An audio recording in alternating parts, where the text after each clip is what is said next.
Siamo in una condizione che siamo costretti a riversare sui cittadini, sugli ospiti, sui parenti e degli ospiti delle nostre case di riposo quelli che sono determinati costi e non riusciamo più a venir loro incontro e quindi gli aumenti ricadono purtroppo sulla retta. La Regione si è dimenticata delle politiche sociali che dovrebbero essere la priorità e tutto il sistema dell'assistenza agli anziani non autosufficienti e disabili rischia di saltare. I primi effetti dei tagli nella finanziaria regionale al Fondo per la non autosufficienza hanno avuto ricadute nei bilanci dei comuni costretti alla revisione delle rette delle case di riposo. Più 5% l'aumento già deliberato da Forno di Zoldo, Longarone e Ponte nelle Alpi, mentre per Belluno e Limana l'incremento del costo delle rette potrebbe essere ancor più consistente. Il sistema oggi va in crisi perché purtroppo le risorse diventano non più necessarie, non più sufficienti per riuscire ad assicurare le cure necessarie, diciamo, per i nostri cittadini. Lo scorso gennaio la conferenza dei sindaci dell'ULSS 1, prima in Veneto, ha portato all'audizione della Commissione regionale bilancio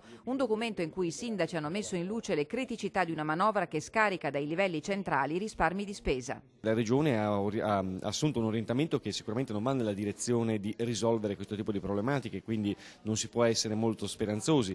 Di sicuro bisogna che la Regione faccia tutto il possibile per riuscire a riequilibrare la spesa. La questione del riequilibrio delle risorse è condizione fondamentale per far ripartire il sistema, tanto più perché a costo zero. Noi ci troviamo che abbiamo le persone che effettivamente chiedono di entrare, abbiamo la necessità di farle entrare, però non possiamo abbattere i costi retta perché non abbiamo di conseguenza diciamo, rimborso, quel contributo giornaliero che è previsto per tutti gli altri. L'appello dei sindaci è forte, apriamo una riflessione, dice il primo cittadino di Forno di Zoldo, perché se le rette aumentano di qui a poco gli anziani non potranno più permettersi la casa di riposo. Tutto gravita intorno alla casa di riposo, ritengo che sia quasi più importante del municipio la casa di riposo per il valore che hanno gli anziani a Zoldo e che sono tra l'altro una fascia di popolazione molto elevata e per tutto quello che gravita intorno alla casa di riposo. Se il welfare è sano anche la società è sana, per questo è necessario sì una rivisitazione della spesa e una riorganizzazione dei servizi, ma anche liberare il patto di stabilità dal sociale.